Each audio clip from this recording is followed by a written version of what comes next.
Well made students, ನಿಮಗೆಲ್ಲ ಗೊತ್ತಿರೋ ಹಾಗೆ ಸೆಕೆಂಡ್ ಇಯರ್ DLED ವಿದ್ಯಾರ್ಥಿಗಳಿಗೆ ಸಪ್ಲಿಮೆಂಟ್ರಿ ಎಕ್ಸಾಮಿನೇಷನ್ ಮೊನ್ನೆ ನಡೀತು. 2026 ಏಪ್ರಿಲ್ ಕ್ವಶನ್ ಪೇಪರ್ ಅದು. ಇಂಗ್ಲೀಷ್ ವಿಷಯದ ಬಗ್ಗೆ ನಾನು ಈ ಒಂದು ವಿಡಿಯೋದಲ್ಲಿ MCQ ಅಂದರೆ ಮಲ್ಟಿಪಲ್ ಚಾಯ್ಸ್ ಕ್ವಶನನ್ನು ನಿಮ್ಮ ಜೊತೆ ಚರ್ಚೆ ಮಾಡ್ತೀನಿ. ಭಾಳಷ್ಟು ವಿದ್ಯಾರ್ಥಿಗಳು ಈ ಎಕ್ಸಾಮನ್ನು ಬರೆದಿದ್ದಾರೆ. ಆ ವಿದ್ಯಾರ್ಥಿಗಳಿಗೆ ತಾವು ಮಾಡಿರ್ತಕ್ಕಂಥ ಏನು MCQ ಇದೆ ಅದು ಸರಿ ಇದೆಯಾ ಇಲ್ಲ ತಪ್ಪಿದೆಯಾ ಅನ್ನೋದು ಗೊತ್ತಾಗುತ್ತೆ. ಅದನ್ನು ನಾನು ನಿಮ್ಮ ಜೊತೆ ಚರ್ಚೆ ಮಾಡ್ತೀನಿ. ನೋಡಿ, ಪಾರ್ಟ್ ಎನಲ್ಲಿ ನಿಮ್ಗೆ ಗೊತ್ತಿರೋ ಹಾಗೆ choose the best options for the following questions ಅಂತ 10x1 ಅಂದರೆ 10 ಪ್ರಶ್ನೆಗಳು 1 ಅಂಕಗಳಿಗೆ 10 ಅಂಕಗಳಿರುತ್ತೆ. ಇದಕ್ಕೆ ಮೊದಲನೇ ಪ್ರಶ್ನೆ ನೋಡೋಣ. According to Noam Chomsky competence is ಅಂತ ಇದೆ. ನೋಮ್ ಚೋಮ್ಸ್ಕಿ ಕಾಂಪಿಟೆನ್ಸ್ ಮತ್ತು ಪರ್ಫಾರ್ಮೆನ್ಸ್ ಬಗ್ಗೆ ಮಾತಾಡಿದ್ದಾನೆ. ಇದು ಮೊದಲ ಒಂದು ಲೆಸನಿಗೆ ಸಂಬಂಧಪಟ್ಟಿದ್ದಾಗಿದೆ. According to Noam Chomsky competence is, competence ಅಂತ ಹೇಳಿದ್ರೆ ಇಲ್ಲಿ ಎಬಿಲಿಟಿ, ಸಾಮರ್ಥ್ಯ ಅಂತ ತೊಗೋಬೇಕಾಗತ್ತೆ. ಇಲ್ಲಿ ನಾವು 4 ಆಪ್ಷನ್ ನೋಡ್ತಾ ಇದ್ದೀವಿ, ABCD. Doing something with language ಅಂತಕ್ಕಂಥದ್ದು ಏನಾಗುತ್ತೆ, ಪರ್ಫಾರ್ಮೆನ್ಸಿಗೆ ಬರುತ್ತೆ. ಅದು ಪರ್ಫಾರ್ಮೆನ್ಸಿಗೆ ಬರುತ್ತೆ, ಆನ್ಸರ್ ಆಗಲ್ಲ. ನೋಯಿಂಗ್ ದ ಲ್ಯಾಂಗ್ವೇಜ್ ಅಂತಕ್ಕಂಥದ್ದು ಏನಿದೆ ಇಲ್ಲಿ ಆನ್ಸರ್ ಆಗುತ್ತೆ. ಅಂದರೆ ಕಾಂಪಿಟೆನ್ಸ್ ಅಂತೇಳಿದರೆ ಎಬಿಲಿಟಿ ಅಂತ ನಾವು ತೊಗೊಂಡಾಗ ನೋಯಿಂಗ್ ದ ಲ್ಯಾಂಗ್ವೇಜ್ ಬಗ್ಗೆ ತಿಳಿದುಕೊಳ್ಳುವುದು ಏನಾಗುತ್ತೆ, ಕಾಂಪಿಟೆನ್ಸ್ ಆಗುತ್ತೆ. ಪಿಕ್ಕಿಂಗ್ ಅಪ್ ಲ್ಯಾಂಗ್ವೇಜ್ ಆಗಲ್ಲ. Making changes in the form of our utterance ಅದು ಕೂಡ ಆಗಲ್ಲ. ಯಾವುದು ಇದಕ್ಕೆ ಆನ್ಸರ್ ಆಗುತ್ತೆ ಅಂದರೆ B option, knowing the language ಅಂತಕ್ಕಂಥದ್ದು ಆಗುತ್ತೆ. ನೋಯಿಂಗ್ ದ ಲ್ಯಾಂಗ್ವೇಜ್ ಯಾವುದಕ್ಕೆ ಸಂಬಂಧಪಟ್ಟಿದೆ, ಕಾಂಪಿಟೆನ್ಸ್ಗೆ ಸಂಬಂಧಪಟ್ಟಿದೆ.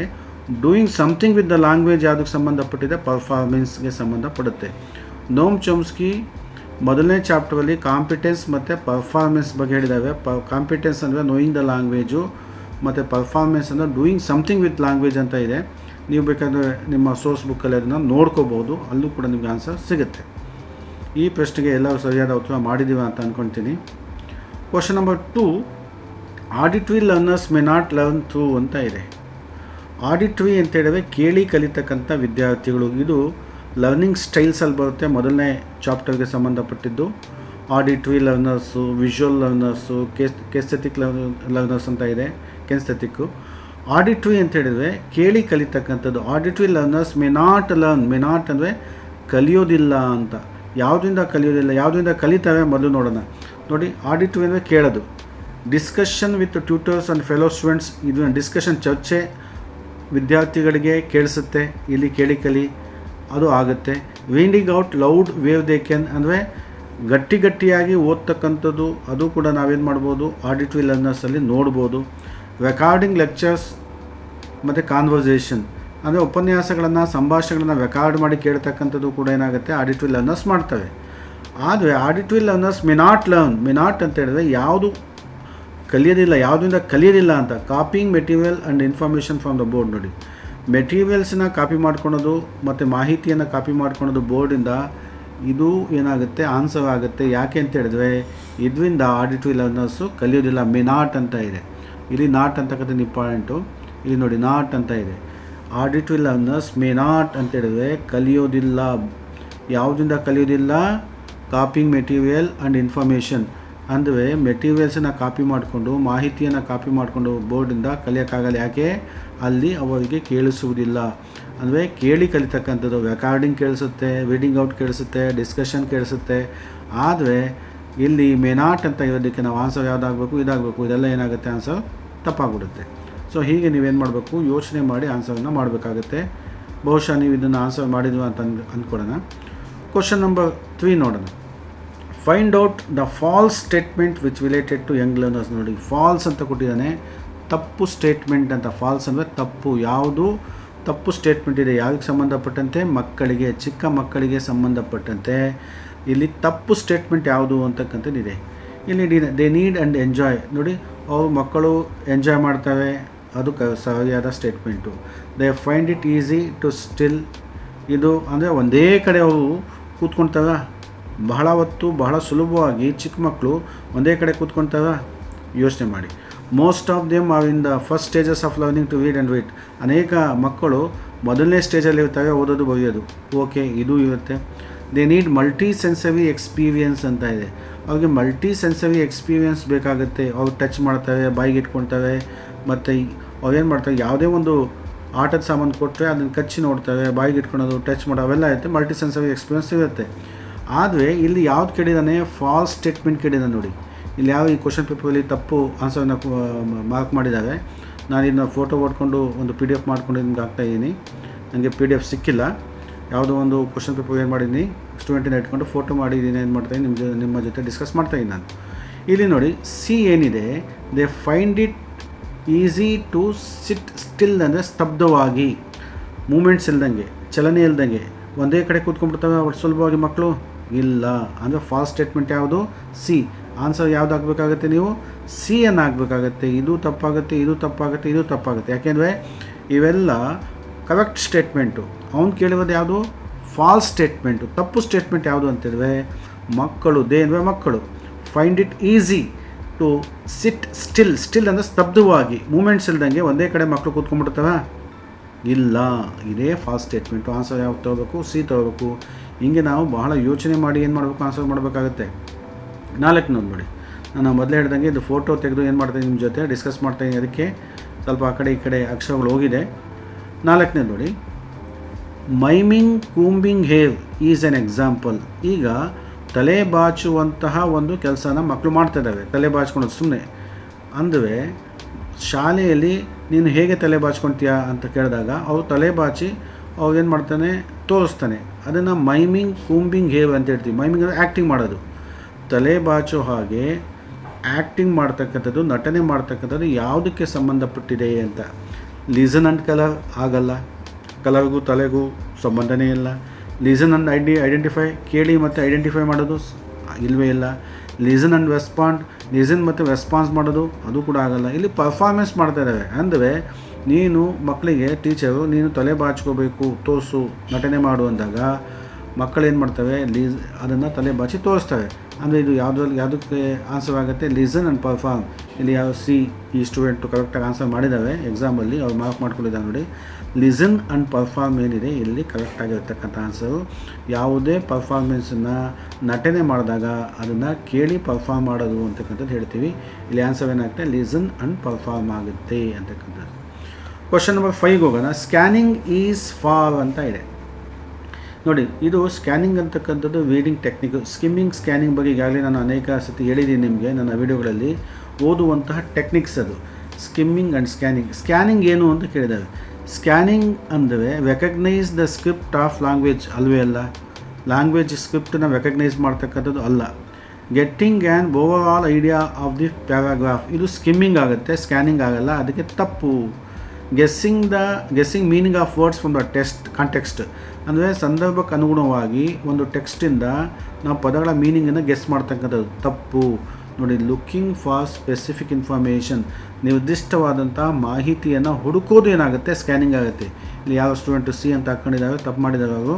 ಇಲ್ಲಿ ಆಪ್ಷನ್ ಯಾವುದಿರುತ್ತೆ, ಡಿ ಆಪ್ಷನನ್ನು ನಾವೇನು ಮಾಡಬೇಕಾಗತ್ತೆ, ತೊಗೋಬೇಕಾಗತ್ತೆ. ಸ್ಕ್ಯಾನಿಂಗ್ ಅಂತೇಳಿದ್ರೆ ಯಾವುದೇ ನಿರ್ದಿಷ್ಟ ಮಾಹಿತಿಯನ್ನು ಹುಡುಕೋದು, ಅಂದರೆ ಡೇಟ್ಸ್ ಆಗಿರ್ಬೋದು, ನೇಮ್ಸ್ ಆಗಿರ್ಬೋದು, ಅಥವಾ ಯಾವುದೇ ಒಂದು ಡಿಶ್ನ ನೇಮ್ ಆಗಿರ್ಬೋದು. ಅಂದರೆ ಯಾವುದೋ ಒಂದು ನಿರ್ದಿಷ್ಟವಾದಂಥ ಮಾಹಿತಿಯನ್ನು ನಾವು ಒಂದು ಪ್ಯಾರಾಗ್ರಾಫಲ್ಲಿ, ಲೆಸನಲ್ಲಿ ಹುಡುಕುವಂಥದ್ದಕ್ಕೆ ನಾವೇನಂತೀವಿ, ಸ್ಕ್ಯಾನಿಂಗ್ ಅಂತೀವಿ. ಸ್ಕ್ಯಾನಿಂಗ್ ಅಂದರೆ ಸ್ಪೆಸಿಫಿಕ್ ಅಂತ ಬಂದ್ಬಿಡುತ್ತೆ ನೋಡಿ. ಸ್ಕ್ಯಾನಿಂಗ್ ಅಂದರೆ ಸ್ಪೆಸಿಫಿಕ್, ನಿರ್ದಿಷ್ಟ ಮಾಹಿತಿ ಅಂತ ಅಂದ್ಕೊಂಡು ಹೋಗಿ ನೋಡಿ. ಸ್ಕ್ಯಾನಿಂಗ್ ಅಂದರೆ ನಿರ್ದಿಷ್ಟ ಮಾಹಿತಿ. ಈ ಸತಿ ಸ್ಕ್ಯಾನಿಂಗ್ ಕೇಳಿದ್ದಾನೆ. ನೆಕ್ಸ್ಟ್ ನಿಮಗೆ ಮೇನ್ ಎಕ್ಸಾಮಲ್ಲಿ ಏನು ಕೇಳ್ಬೋದು, ಸ್ಕಿಮ್ಮಿಂಗ್ ಕೇಳ್ಬೋದು. ಸ್ಕಿಮ್ಮಿಂಗ್ ಅಂದರೆ ಓವರ್ ಆಲ್ ಐಡಿಯಾ ಅಂತ ಅಂದ್ಕೋಬೇಕಾಗುತ್ತೆ. ಸ್ಕಿಮ್ಮಿಂಗ್ ಅಂದರೆ ಓವರ್ ಆಲ್ ಐಡಿಯಾ ಅಂತ ಅಂದ್ಕೋಬೇಕು. ಸ್ಕ್ಯಾನಿಂಗ್ ಅಂದರೆ ಸ್ಪೆಸಿಫಿಕ್ ಇನ್ಫಾರ್ಮೇಷನ್ ಅಂತ ಅಂದ್ಕೋಬೇಕಾಗುತ್ತೆ. ಕ್ವಶನ್ ನಂಬರ್ 6 ಹೋಗೋಣ. A set of assumptions about language and language learning is, ಇದು 3rd ಲೆಸನ್ಗೆ ಸಂಬಂಧಪಟ್ಟಿದೆ. ಅಂದರೆ ಅಸಂಪ್ಷನ್ಸ್, ಲ್ಯಾಂಗ್ವೇಜ್ ಬಗ್ಗೆ ಅಸಂಪ್ಷನ್ನ ಕಲ್ಪನೆಗಳನ್ನು ಇಟ್ಟುಕೊಂಡು ಆ ಲ್ಯಾಂಗ್ವೇಜನ್ನು ಕಲಿತಕ್ಕಂಥದ್ದು ಅಂತ ಇದೆ. ಇಲ್ಲಿ ಯಾವ ಟೆಕ್ನಿಕ್ ಅಂತ ಹಾಕಿದಾಗ ತಪ್ಪು, ಟೆಕ್ನಿಕ್ ತಪ್ಪಾಗುತ್ತೆ.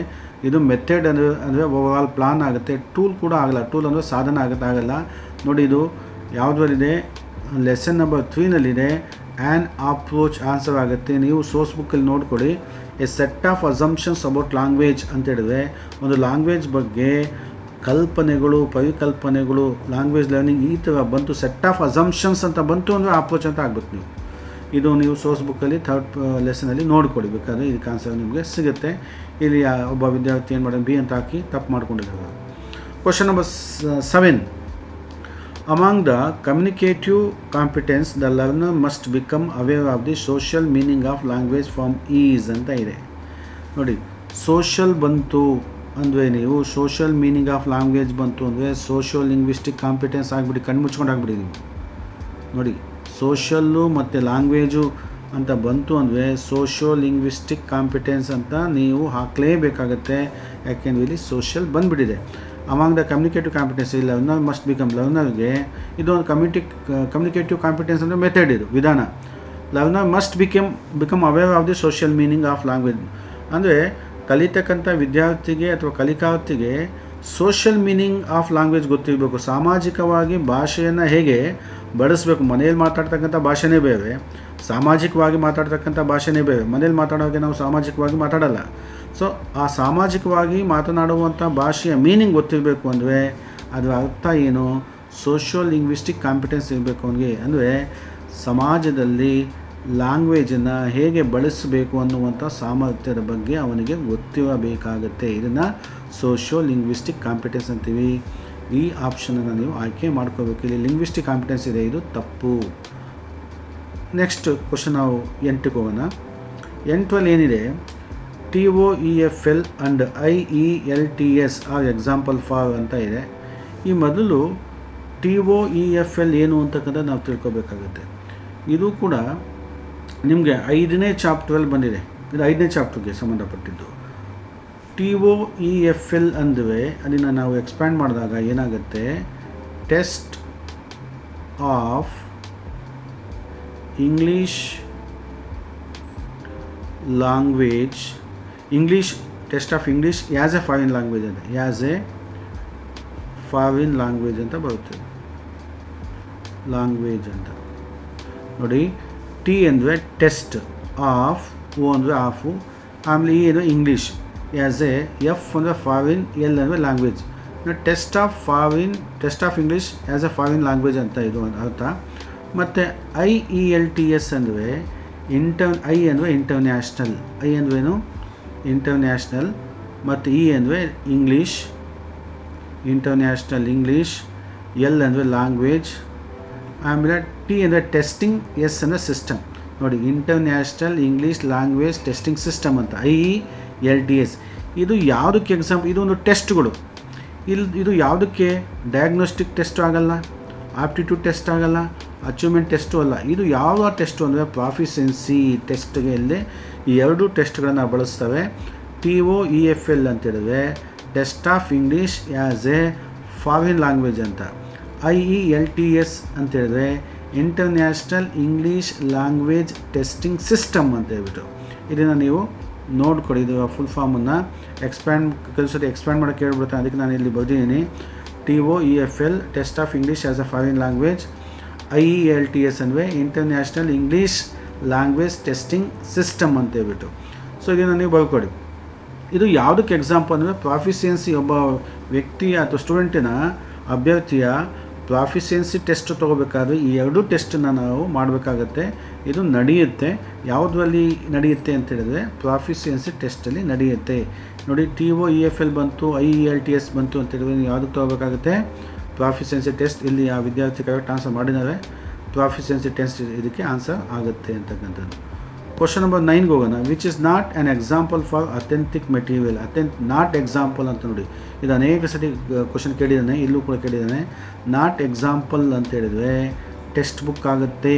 ನೀವು ಯಾವುದಕ್ಕೆ ಆನ್ಸರ್ ತಗೊಂಡು ಟೆಕ್ಸ್ಟ್ ಬುಕ್, ಇದು ಟೆಕ್ಸ್ಟ್ ಬುಕ್ ಆಗುತ್ತೆ. ಅಂದರೆ ಟೆಕ್ಸ್ಟ್ ಬುಕ್ ಯಾವುದಕ್ಕೆ ಮಾಡಲ್ಪಟ್ಟಿದೆ, ಅದು ಯಾವುದಕ್ಕೆ ಮಾಡಲ್ಪಟ್ಟಿದೆ ಅಂತ ಹೇಳಿದರೆ ಬೋಧನೆಗೆ ಮಾಡಲ್ಪಟ್ಟಿದೆ. Not example for authentic material. Authentic material ಯಾವುದು ಇಲ್ಲಿ, ಟೆಕ್ಸ್ಟ್ ಬುಕ್ ಆಗುತ್ತೆ. ನಾಟ್ ಎಕ್ಸಾಂಪಲ್ ಅಂತ ಹೇಳಿದ್ರೆ ಟೆಕ್ಸ್ಟ್ ಬುಕ್ ಆಗಿಬಿಡುತ್ತೆ.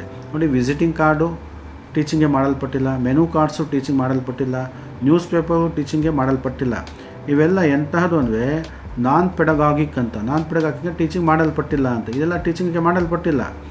ಇದೆಲ್ಲ ಯಾವುದಕ್ಕೆ ಎಕ್ಸಾಂಪಲ್ ಆಗುತ್ತೆ, ನಾಟ್ ಎಕ್ಸಾಂಪಲ್ ಫಾರ್ ಅಥೆಂಟಿಕ್ ಆಗುತ್ತೆ. ಅಥೆಂಟಿಕ್ ಅಂತೇಳಿದ್ರೆ ವಾಸ್ತವಿಕ, ನೈಜವಾದ. ಅಥೆಂಟಿಕ್ ಅಂದ್ರೇನು, ವಾಸ್ತವಿಕ ಅಂತ. ಮೆಟೀರಿಯಲ್, ವಾಸ್ತವಿಕವಾದ ಮೆಟೀರಿಯಲ್ ಯಾವುದಿಲ್ಲ, ಟೆಕ್ಸ್ಟ್ ಬುಕ್ ಅಲ್ಲ ಅಂತಕ್ಕಂಥ. ನಾಟ್ ಎಕ್ಸಾಂಪಲ್ ಅಂತ, ಯಾವುದು ವಾಸ್ತವಿಕವಾದಂಥ ಮೆಟೀರಿಯಲ್ ಅಲ್ಲ ಅಂತ ಕೇಳಿದ್ದಾರೆ, ಅದಕ್ಕೆ ನಾವೇನು ಮಾಡಬೇಕಾಗುತ್ತೆ, ಟೆಕ್ಸ್ಟ್ ಬುಕ್ ಅಂತ ನಾವು ತೊಗೋಬೇಕಾಗುತ್ತೆ. Which is not an example for authentic material. ಇದು ಟೆಕ್ಸ್ಟ್ ಬುಕ್ ಅಂತಕ್ಕಂಥದ್ದು ಅಥೆಂಟಿಕ್ ಮೆಟೀರಿಯಲ್ಲು. ಇಲ್ಲಿ ನಾಟ್ ಅಂತ ಅಂದಿದ್ದಕ್ಕೆ ನಾವೇನು ಮಾಡಬೇಕಾಗುತ್ತೆ, ಟೆಕ್ಸ್ಟ್ ಬುಕ್ಕನ್ನೇ ಸೆಲೆಕ್ಟ್ ಮಾಡ್ಕೋಬೇಕಾಗುತ್ತೆ. ಆನ್ಸರ್ ಏನಾಗುತ್ತೆ, textbook. Which is an example for authentic material ಅಂದರೆ ಟೆಕ್ಸ್ಟ್ ಬುಕ್ ಆಗ್ಬಿಡೋದು. ನಾಟ್ ಅಂದಾಗ ಟೆಕ್ಸ್ಟ್ ಬುಕ್ ಅಂತ ಬರುತ್ತೆ. ಹಾಗೆ ನೀವು ನೋಡ್ಕೋಬೇಕು. ಅವು ಭಾಳ ಕನ್ಫ್ಯೂಸ್ ಮಾಡ್ತಾರೆ ನಿಮ್ಮನ್ನು. ಸೊ ನಾಟ್ ಅಂತ ಕೊಟ್ಬಿಡ್ತವೆ, ಫಾಲ್ಸ್ ಸ್ಟೇಟ್ಮೆಂಟ್ ಅಂತ ಕೊಡ್ತವೆ. ನೀವು ಅವಾಗ ಏನು ಮಾಡ್ಬಿಡ್ತೀವ, ನಾಟ್ ನೋಡೋದಿಲ್ಲ. ನಾಟ್ ನೋಡ್ದಂಗೆ ಏನು ಮಾಡ್ಬಿಡ್ತೀವ, ಬೇರೆ ಯಾವುದಾದ್ರು ಹಾಕ್ಬಿಡ್ತೀವ. ಇಲ್ಲಿ ನಾಟ್ ಆ್ಯನ್ ಎಕ್ಸಾಂಪಲ್ ಇರೋದಕ್ಕೆ ಟೆಕ್ಸ್ಟ್ ಬುಕ್ ಆಗುತ್ತೆ. ಇಲ್ಲಿ 10 ಇದೆ. ಡ್ರಮ್ಮು, ಗಿಟಾರು, ಫ್ಲೂಟು, ಕೀಬೋರ್ಡ್ಸು ಯಾವುದಕ್ಕೆ ಎಕ್ಸಾಂಪಲ್, ಯಾವುದಕ್ಕೆ ಸೆಟ್ ಇದು ಅಂತ ಹೇಳಿದ್ರೆ ಭಾಳ ಸುಲಭ ನಿಮಗೆ. ಇವೆಲ್ಲ ಮ್ಯೂಸಿಕಲ್ ಇನ್ಸ್ಟ್ರೂಮೆಂಟ್ ನೋಡಿ. ಡ್ರಮ್ಮು, ಗಿಟಾರು, ಫ್ಲೂಟು ಯಾವುದಕ್ಕೆ, ಮ್ಯೂಸಿಕಲ್ ಇನ್ಸ್ಟ್ರೂಮೆಂಟ್ಗೆ ಇದು ಎಕ್ಸಾಂಪಲ್ ಆಗುತ್ತೆ. ಸೆಟ್ ಆಫ್ ಮ್ಯೂಸಿಕಲ್ ಇನ್ಸ್ಟ್ರೂಮೆಂಟ್ ಅಂತ ನಾವು ಇದನ್ನು ಹೇಳ್ಬೋದು. ಹೀಗೆ ನೀವೇನು ಮಾಡಬೇಕಾಗುತ್ತೆ, ಯೋಚನೆ ಮಾಡಿ ಆನ್ಸರನ್ನು ಮಾಡಬೇಕಾಗುತ್ತೆ. ನಾನು ಈ ಒಂದು ವಿಡಿಯೋದಲ್ಲಿ 10 ಅಂಕಗಳಿಗೆ ಏನು ಮಾಡಿದ್ದೀನಿ, MCQಗಳನ್ನು ನಿಮ್ಮ ಜೊತೆ ಚರ್ಚೆ ಮಾಡಿದ್ದೀನಿ. ಕೇವಲ ನಾನು ಇದು ಆನ್ಸರ್ ಅದು ಆನ್ಸರ್ ಅಂತ ಹೇಳಿಲ್ಲ, ಯಾಕೆ ಇದು ಆನ್ಸರ್ ಅಂತಕ್ಕಂಥದ್ದು ಕೂಡ ಹೇಳಿದ್ದೀನಿ, ನಿಮ್ಮ ಜೊತೆ ಚರ್ಚೆ ಮಾಡಿದ್ದೀನಿ. ನೀವು ಹೀಗೆ ಇದನ್ನು ಚರ್ಚೆ ಮಾಡಿ ನೀವು ನಿಮ್ಮೊಂದಿಗೆ ಚರ್ಚೆ ಮಾಡಬೇಕಾಗುತ್ತೆ. ಅದನ್ನು ಸೆಲ್ಫ್ ಟೀಚಿಂಗ್ ಅಂತ ನಾವು ಹೇಳ್ತೀವಿ. ನಾವು ನಮಗೇ ಪಾಠ ಮಾಡ್ಕೊಳೋದು, ನಮ್ಮ ಜೊತೆನೇ ನಾವೇ ಚರ್ಚೆ ಮಾಡ್ಕೊಳೋದು. ಇದು ಯಾಕಲ್ಲ, ಯಾಕಾಗುತ್ತೆ, ಯಾಕಾಗಲ್ಲ, ಹೀಗೆಲ್ಲ ನೀವು ಚರ್ಚೆ ಮಾಡ್ಕೊಂಡು ನೀವು ಓದಿದಾಗ ನೆನಪಲ್ಲಿ ಜಾಸ್ತಿ ಉಳಿಯುತ್ತೆ. ಇದು ಮೊನ್ನೆ ಏನು ಸಪ್ಲಿಮೆಂಟ್ರಿ ಎಕ್ಸಾಮ್ ಆಯಿತು 2026, ಅದು ಭಾಳ ಲೇಟಾಗಾಯಿತು, ನಿಮಗೆಲ್ಲ ಗೊತ್ತಿದೆ. 3-4 ಮಂತ್ಸ್ ಮುಂಚೆ ಆಗಬೇಕಿದ್ದು ಹೀಗಾಗಿದೆ. ಆದರೆ ಇದಾಗಿದೆ. ಮತ್ತು ಭಾಳ ಇಷ್ಟು ವಿದ್ಯಾರ್ಥಿಗಳು ಏನೋ ಇದನ್ನು ಎಕ್ಸಾಮನ್ನು ತೊಗೊಂಡಿದ್ದಾವೆ, ಬರೆದಿದ್ದಾವೆ. ನೀವೇನು ಮಾಡ್ಕೋಬೋದು, ಚೆಕ್ ಮಾಡ್ಕೋಬೋದು. ಮತ್ತು ನೆಕ್ಸ್ಟ್ ಮೇನ್ ಎಕ್ಸಾಮ್ ಅವರು ಇದನ್ನು ನೋಡಿಕೊಂಡು ನೋಡಿಕೊಂಡು ಸ್ವಲ್ಪ ಅರ್ಥ ಮಾಡಿಕೊಂಡು ಎಕ್ಸಾಮನ್ನು ನೀವು ಕೂಡ ಅಟೆಂಡ್ ಮಾಡ್ಬೋದು. ಇದು ನಿಮಗೆ ಭಾಳ ಉಪಯುಕ್ತ ಆಗುತ್ತೆ. ಈ ವಿಡಿಯೋ ನಿಮಗೆ ಇಷ್ಟ ಆದರೆ ನೀವು ಲೈಕ್ ಮಾಡಿ, ನನ್ನ ಒಂದು ಚಾನಲನ್ನು ಸಬ್ಸ್ಕ್ರೈಬ್ ಮಾಡಿಕೊಳ್ಳಿ. ಯಾಕೆಂದರೆ ಅನೇಕ ವಿಡಿಯೋಗಳನ್ನು DEDಗೆ ಸಂಬಂಧಪಟ್ಟಂತೆ ನಾನು ಹಾಕ್ತಾಯಿದ್ದೀನಿ. ನಿಮಗೆಲ್ಲ ಹೆಲ್ಪ್ ಆಗಲಿ, ಅನುಕೂಲ ಆಗಲಿ, ಮತ್ತು ಉಪಯುಕ್ತ ಆಗಲಿ, ಹೆಚ್ಚು ಅಂಕಗಳು ತೊಗೊಳ್ಳಿ, ಎಲ್ಲ ವಿದ್ಯಾರ್ಥಿಗಳು ಪಾಸಾಗಲಿ ಅಂತ ಹೇಳ್ಬಿಟ್ಟು ಆ ಉದ್ದೇಶದಿಂದ ನಾನು ಮಾಡ್ತಾಯಿದ್ದೀನಿ. ಅದಕ್ಕೋಸ್ಕರ ಈ ಒಂದು ವಿಡಿಯೋನ ನೀವು ಲೈಕ್ ಮಾಡಿ ಮತ್ತು ಸಬ್ಸ್ಕ್ರೈಬ್ ಮಾಡಿಕೊಂಡು ಇನ್ನೂ ನನಗೇನಾಗುತ್ತೆ ಹೆಚ್ಚು ವಿಡಿಯೋ ಮಾಡೋದಕ್ಕೆ ಉತ್ತೇಜನ ಸಿಗುತ್ತೆ ಅಂತ ಹೇಳಿ ನಾನು ಈ ಒಂದು ವಿಡಿಯೋನ ಇಲ್ಲೇ ನಾನು ಮುಗಿಸ್ತಾಯಿದ್ದೀನಿ. ಧನ್ಯವಾದಗಳು.